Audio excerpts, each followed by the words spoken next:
দেখুন, একজন ভাই বাংলাদেশ থেকে একটা কমেন্ট করছে, তিনি বলতেছে যে ভাই আমি 2বার গেছি, 2বারে মালয়েশিয়ার এয়ারপোর্ট থেকে আমাকে ফেরত পাঠাইছে। অর্থাৎ তিনি বাংলাদেশ থেকে 2বার মালয়েশিয়ার এয়ারপোর্টে আসছেন, 2বারে মালয়েশিয়ান ইমিগ্রেশন পুলিশ এয়ারপোর্ট থেকে তাকে বাংলাদেশে ফেরত পাঠাইছে। অর্থাৎ তিনি মালয়েশিয়াতে ঢুকতে পারেন নাই। আমি বলবো যে আর এখন আইসেন না, আপনাদের সকলকে বলতেছি আর এখন আইসেন না। শুধু শুধু এখানে আসবেন, এসে আবার বাংলাদেশে ফেরত যাবেন, মাঝপথে আপনার পকেট থেকে টাকা নষ্ট হবে, দালালদের পকেট থেকে 1 টাকা নষ্ট হবে না। কারণ দালালেরা তো আর মালয়েশিয়াতে আসতেছে না, তারা সেখানে বসে বসে আপনাদেরকে স্বপ্ন দেখাচ্ছে। তুমি মালয়েশিয়াতে যাও, দেখবা যে মালয়েশিয়ান গভর্নমেন্ট এখন হয়তো বা কলিংয়ে কোনো লোক নিচ্ছে না, তুমি সেখানে যাও ট্যুরিস্টের মাধ্যমে, কিছুদিন তুমি থাকো, পরে মালয়েশিয়ান গভর্নমেন্ট সুযোগ দিয়ে দেবে, তখন তুমি ভিসা লাগাইয়া সেখানে থাকতে পারবা। মানে খুব সহজ পদ্ধতিতে আপনাদেরকে একটা দিয়ে দিচ্ছে, প্যাকেজ দিয়ে দিচ্ছে তারা। আইসেন না। শুধুমাত্র আপনারা না, যারা স্বামী স্ত্রী, যারা বিভিন্ন রাষ্ট্রে ঘুরে বেড়ায়, হ্যাঁ, তারাও মালয়েশিয়ার এয়ারপোর্টে এসে তারা কিন্তু শিকার হচ্ছে, মানে বিভিন্ন প্রশ্নের শিকার হচ্ছে। তারা যদি সঠিক উত্তর দিতে পারতেছে তখন তারা মালয়েশিয়াতে প্রবেশ করতে পারতেছে, আর সঠিক উত্তর না দিতে পারলে তাদেরকে মালয়েশিয়াতে প্রবেশ করতে দেওয়া হচ্ছে না। কারণ আমার এক পরিচিত ফ্যামিলি, তারা শুধুমাত্র মালয়েশিয়া না, তারা সিঙ্গাপুর, দুবাই, তারপরে আপনার থাইল্যান্ড, কম্বোডিয়া, সব জায়গায় তারা ঘোরাফেরা করে। তারা অনেক প্রভাবশালী একটা মানে ফ্যামিলি। তারা আমাকে বলতেছে যে ভাই আমরা যে মালয়েশিয়াতে ঢুকছি, আমাদেরকে যেভাবে জিজ্ঞাসাবাদ করছে, এইভাবে অতীতে কখনো আমাদেরকে জিজ্ঞাসাবাদ করে নাই। মালয়েশিয়াতে তারা আর কয়েকবার ঢুকছে, অতীতে এভাবে কখনো জিজ্ঞাসাবাদ করে নাই।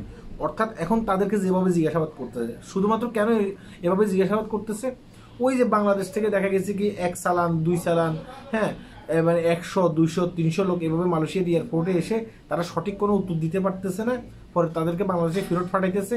আর এদের চেহারাটাও তো হচ্ছে বাংলাদেশের চেহারা, তাই না? এই কারণে এদেরকেও জিজ্ঞাসাবাদ করতেছে। এরা এইভাবে প্রশ্নের উত্তর দিয়ে পরে মালয়েশিয়াতে ঢুকছে। তাই আমি বলবো যে ভাই, দালালদের কথা শুনে এখন মালয়েশিয়াতে আইসেন না। আপনি মালয়েশিয়াতে আসবেন, আপনি সর্বশান্ত হয়ে যাবেন। আপনি নিজেও জানেন না যে আপনি মালয়েশিয়াতে আসলে কি ধরনের বিপদে পড়তে পারেন। এখন মানে চতুর জায়গায় রেট দিচ্ছে, সব জায়গায় রেট দিচ্ছে। আপনি যদি মালয়েশিয়াতে এসে ঢুকেনও, ঢুকার পরে দেখা গেছে কি আপনি 3 থেকে 4 দিনের ভিতরে গ্রেপ্তার হয়ে যেতে পারেন। কারণ পুরান লোক গ্রেপ্তার হচ্ছে, ভাই আপনি নতুন, আপনি আসবেন, আপনি যে গ্রেপ্তার হবেন না তার কোনো গ্যারান্টি আছে নি। আপনিও গ্রেপ্তার হতে পারেন। তো আপনি গ্রেপ্তার হলে কি হইব? আপনার মা বাবা দেশে কান্নাকাটি করবে, ওই যে দালাল পাঠাইছে সে দালালের কাছে যাবে, বলবে যে আমি যে লোক মালয়েশিয়া, বাংলাদেশ থেকে আমার ছেলেকে মালয়েশিয়াতে পাঠাইছি, সে তো সেখানে গ্রেপ্তার হয়ে গেছে। তখন দালাল বলবে যে আমি কিচ্ছু জানি না, আমি কিচ্ছু জানি না। আপনার সাথে কথা হয়েছে যে আপনার ছেলেকে আমি মালয়েশিয়াতে পাঠাবো, আপনার ছেলেকে আমি মালয়েশিয়াতে পাঠাইছি, আপনার ছেলে সেখানে গিয়ে ধরা পড়ছে, এখন আমি কি করবো? আমার কিচ্ছু করার নেই। সে কিন্তু মানে কেটে যাবে, হ্যাঁ, আপনার টাকা পয়সা নিয়ে কিন্তু সেই মানে মানে ফুর্তি করবে, হ্যাঁ, আর আপনি মাঝপথে কান্নাকাটি করবেন, আর আপনার সন্তান বিদেশের মাটিতে কষ্ট পাবে।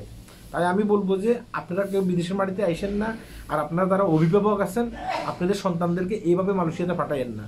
যদি মালয়েশিয়ার ভিসা কখনো খুলে, তখন আপনার সন্তানকে আপনি মালয়েশিয়াতে পাঠাইতে পারবেন বৈধ পন্থাতে, হ্যাঁ, যদি কলিং চালু হয় কোনো একটা কোম্পানির মাধ্যমে আপনি পাঠাইতে পারবেন। হ্যাঁ, এখন কোন কোম্পানি ভালো কোন কোম্পানি খারাপ, আপনার আশপাশে কেউ যদি মালয়েশিয়াতে থাকে তাদের সাথে যোগাযোগ করেন।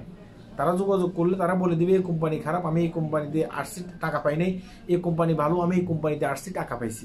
তাদের সাথে যোগাযোগ করেন, যখন ভিসা খুলবে তখন আসবেন, এখন আসেন না। হ্যাঁ, সবাই ভালো থাকবেন, আল্লাহ হাফেজ।